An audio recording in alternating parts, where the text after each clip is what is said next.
त रशीद साहब इहो ॿुधाए जो ईद में बसि कुझु ई टाइम बचियो आहे, हिकु अधु ॾींहं, त हाणे हिन हवाले सां जेके मौसमी कसाई तयारु थी वेंदा आहिनि, वरी कसाई बि मैदान ते लही ईंदा आहिनि, हो बि हींअर चौकनि ते नज़र अची रहिया आहिनि। हिन जो छा सिलसिलो आहे? मौसमी कसाई जी छा सूरत हाल आहे? बुकिंग हलंदी आहे, बुकिंग हले पई, उन्हनि बि रेट पंहिंजा वधाया आहिनि। अच्छा, बिल्कुलु इहा वॾी ॻाल्हि इहा आहे त जेके कासाई 1000 रुपया वठंदा, हिन वक़्तु उन्हनि जो रेट बि 5000 रुपया थी वियो आहे। हाणे माण्हू जेको ढोर या जानवर वठे थो उज़ा लाइ, त कासाईअ खे उहे बि मुख़्तलिफ़ रेट आहिनि। बकरे जो रेट 5000 आहे, जेकॾहिं वॾो ढोर वठंदो त उनजो जेको रेट आहे उहो 10 खां 15000 आहे। वरी कासाई उन ते अलॻि उनजा जेके पावा आहे उहो खणंदो, उनजो मगज़ खणंदो, उहा अलॻि जेका आहे कासाइनि जी जेकी ब्लैकमेलिंग आहे उहा अलॻि आहे। हिन वक़्तु जेकी सूरत हाल आहे त जेके जानवर सां गॾु जेके कासाई आहिनि, हाणे उहे बि जेका आहे माण्हुनि खे ॿिन्ही हथनि सां फुरनि पिया, छो त उहे सोचनि पिया त अहिड़ी ईद जी सीज़न वरी साल खां पोइ ईंदी, जीअं कपिड़े वारा या ॿिया वापारी आहिनि, चौंपलिन वारा या ॿिया ईदूं वेझूं थींदियूं आहिनि, सब्ज़ीअ वारा रेट वधाईंदा आहिनि। ईअं हिन ते कासाइनि बि पंहिंजा जेका रेट चोणा ऐं ॾऊण ते वधाए छॾिया आहिनि। त जेके माण्हू आहिनि उहे हिकु त मां तव्हांखे अॻ में ॿुधायुमि त माण्हू ईद जी ज़ाहिरी ॻाल्हि आहे शॉपिंग आहे, पंहिंजे ॿारनि बच्चनि खे ईद ते जेको रेड़ीअ वारो ग़रीब हूंदो आहे उहो बि पंहिंजे ॿारनि खे कपिड़ा वठी ॾींदो आहे। सो हर माण्हू ईद जी ख़रीदारी कंदो आहे।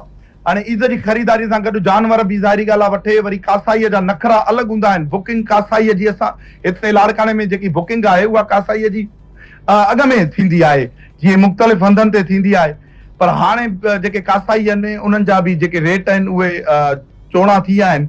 ऐं जेके उज़ा करण वारा आहिनि माण्हू, ज़ाहिरी ॻाल्हि आहे पहिरें ॾींहं ते जेको कासाई आहे उहो 5000 वठंदो ऐं 10000 वठंदो, त ॿिए ॾींहं ते कासाई उहो 5000 वठंदो, छो त हुनखे ख़बर आहे त 3 ॾींहंनि खां पोइ ख़तमु थियो आहे। पोइ घणा माण्हू 3 ॾींहं ते बि उज़ा कंदा आहिनि, छो त कासाइनि जा वरी नखरा अलॻि हूंदा आहिनि। अच्छा रशीद साहब, जीअं तव्हां पिड़नि जी माल पिड़नि जी ॻाल्हि कई, पर कुझु वापारी पंहिंजा जानवर खणी करे ॿियनि वॾनि शहरनि ॾांहुं वञनि था, जीअं कराची ॾांहुं कुझु वापारी ईंदा आहिनि ऐं उते बि उन्हनि जे माल जा ओतिरा पैसा उन्हनि खे नथा मिलनि, नथो प्रॉफिट मिले।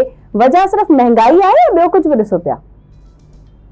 ॾिसो, इन में वापारियुनि सां असांजी जेकी आहे उहा ॻाल्हि ॿोल थी, त वापारियुनि जो चवणो हो त असां जेका आहे कराची में बि जानवर खणी विया आहियूं, जानवर उतां वापसि खणी आया आहियूं, छो त उते बि मंदी लॻी पई आहे ऐं जेको चारो आहे उहो महांगो थी वियो आहे। ऐं वापारी था चवनि त असां हथ राधू ईअं कॾहिं बि हुननि जा रेट वधाया न आहिनि। ज़ाहिरी ॻाल्हि आहे महांगाई थी वई आहे, चारो महांगो थी वियो आहे, उनजे करे जेको आहे रेट महांगा आहिनि। पर कराचीअ में बि इहा सूरत हाल लॻी पई आहे त कराचीअ में बि जेका आहे ख़रीदार त तमामु घणा आहिनि, पर जेके जानवर आहिनि उहे ख़रीद करण वारा तमामु घटि आहिनि। ठीकु आहे रशीद, हाणे थोरो असां वधीक अॻिते हलंदासीं। तव्हां भला पंहिंजा हाल वाल ॾियो, छा खुई रहिया आहियो, कुर्बानी करे रहिया आहियो? सभा चई पई लाड़काणे अचणो आहे गोश्त वग़ैरह खाइण, पोइ आसरो ॾियूंसि या न? हेड़ी महांगाई लॻी पई आहे, मां त तव्हांखे ॿुधायुमि न, मिडिल क्लास में बि असां त मिडिल क्लास में बि नथा अचूं। पोइ असांजो बि इहा हाल साॻियो आहे। आईफोन वारा भी मिडिल क्लास में ना अचनि, इज इट पॉसिबल? असां कंदासीं हाज़ुरा तव्हांखे ऐं सभा खे जिते चवंदो उते गोश्त पहुची वेंदो। ऐं जेको आहे TCS न त खणी कंहिं कोच जे थ्रू ई मोकिलींदासीं। हा, इहे को आसरो वासरो ॾियो असांखे त को ॻाल्हि बि ठहे। असां त लाड़काणे बि अची वेंदासीं, सभा सखर वञे ई थी। जानवर चवंदो त जानवर बि असां वठी मोकिलींदासीं तव्हां। जानवर जी हेॾां वधीक ज़रूरत आहे मुबशर खे, छो त मुबशर जी हाणे शादी बि थियण वारी आहे। सो तव्हांजी महिरबानी रशीद साहब। मुबशिर त माना उहे जानवर जा पैसा बि पाण वटि हाली गॾाए रखे न। बिल्कुलु ईअं ई आहे रशीद साहब, लाड़काणे में ईंदासीं असां बि शादी करण, पोइ तव्हांजी ख़िदमतूं वठंदासीं असां लाज़मी। रशीद साहब तव्हांजी महिरबानी, तव्हां असांखे जॉइन कयो ऐं असांखे मंडी जी सूरत हाल ॿुधाई, लाड़काणे जी सूरत हाल ॿुधाई।